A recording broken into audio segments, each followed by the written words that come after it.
c'était en 2013, c'est-à-dire il y a 10 ans. L'ancien Premier ministre israélien, Naftali Bennett, n'est-ce pas, avait déclaré en 2013 « J'ai tué beaucoup d'Arabes et je n'ai aucun problème avec ça ». Il avait préconisé de tuer tous les terroristes attrapés par les autorités plutôt que de les mettre en prison. J'ai tué beaucoup d'Arabes, a-t-il dit, a-t-il surenchéri, n'est-ce pas? Non, mais je veux que vous compreniez, voilà, que si on traite le Hamas de terroriste et les Palestiniens de criminels, qu'il faut dire les choses aussi de l'autre côté. On a dans le gouvernement d'une démocratie qui détiennent la bombe nucléaire, on a des cinglés à leur tête. Il faut le dire. C'est pas être terroriste que de le dire. Voilà. Ouais, non mais alors, qu'est-ce qu'il a déclaré aujourd'hui, Naftali Bennett? Ce criminel, car c'est un criminel. Le mec, il a avoué avoir tué des Arabes. Mais est-ce que vous vous rendez compte? Est-ce que vous vous rendez compte où est-ce qu'on est rendu dans ce pays? Puisqu'on me demande mon avis sur la question, je vais le donner. C'est pas en France qu'on a une Marine Le Pen qui va à la télé et qui va dire « J'ai tué beaucoup d'Arabes, vous savez. Hein, alors votez pour moi ». Et elle se retrouve Premier ministre. Et vous traitez les Français qui votent Front National, vous les traitez de racistes. Vous osez? Vous avez entendu Marine Le Pen dire des choses pareilles? Vous avez déjà entendu un homme politique ou une femme politique française dire des horreurs pareilles? Jamais. Pas jamais personne en France n'oserait dire un truc pareil. Non seulement n'oserait le dire, mais n'oserait le faire. On est en Israël, la démocratie la plus sage du monde, avec un Premier ministre qui ose dire « J'ai tué beaucoup d'Arabes ».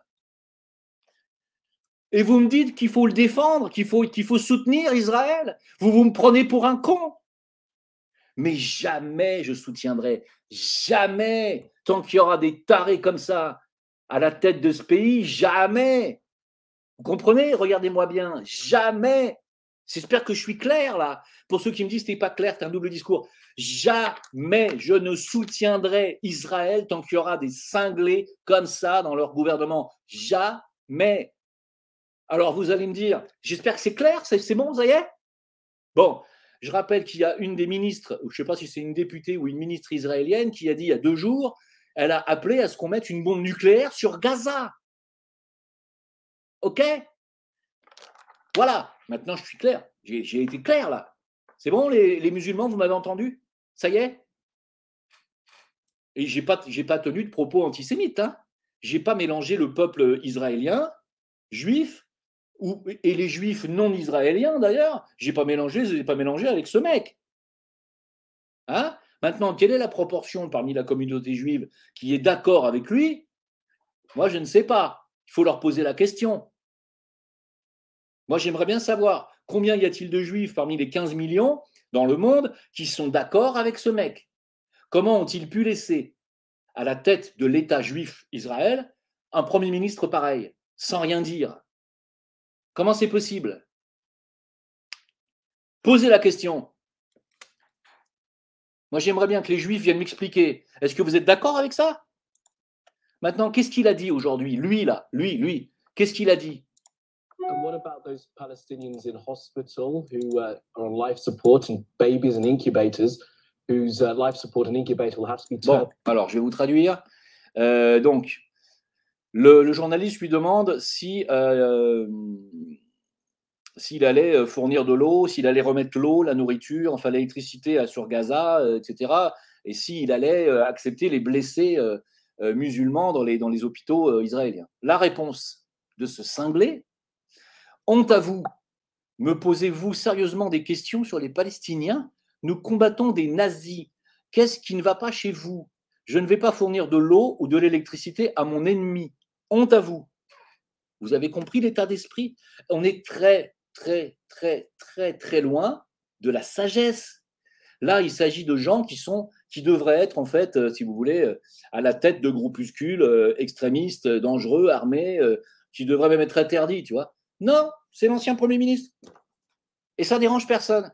Moi, ça me dérange. Voilà. Alors après, si on me demande si je soutiens Israël, la réponse est clairement non. Et puis, quant à l'objection, à l'abjection d'un discours, je vais vous le faire écouter quand même. Oui, il y a une différence à faire entre des gens qui sont des civils qui sont assassinés dans la rue par des commandos islamistes qui débarquent dans les villages pour brûler les maisons et les victimes collatérales de bombardements consécutifs à cette attaque. Je pense qu'il faut marquer cette différence, que c'est même très important de la faire.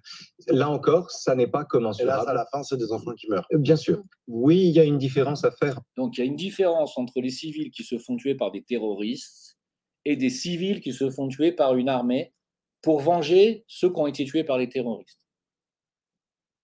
C'est-à-dire que le civil qui va faire ses courses, il va se faire tuer par un terroriste. OK. Donc lui, il vaut 1 point.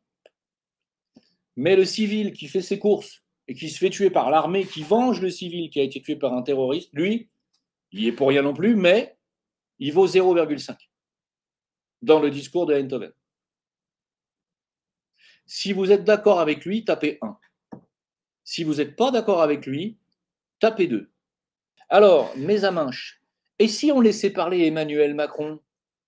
Non mais sérieusement, attention, Emmanuel Macron de 2017, j'allais dire de 1917, Emmanuel Macron de 2017, du 14 avril, il avait dit quelque chose de très très clair qui aujourd'hui n'a plus du tout aucune valeur, hein, dans sa bouche à lui. D'ailleurs, s'il s'écoutait lui-même, il se condamnerait lui-même, hein, de la prison ferme. Écoutez bien, Macron d'avant, hein, c'était le frère de Sophie donc. J'œuvrerai, je mettrai toute mon énergie pour œuvrer, pour qu'il y ait la paix, la reconnaissance de 2 États qui cohabitent. Et je ne céderai rien sur ce sujet. Et donc, je condamnerai les politiques de colonisation qui ne sont pas conformes aux accords de 1992. Et là-dessus, il faut être intraitable à l'égard d'Israël et des choix qui sont faits par M. Netanyahou. Je l'ai dit et je le répète. Je mettrai toute mon énergie diplomatique. Est-ce que vous pouvez lui envoyer de ma part un nez de clown, s'il vous plaît?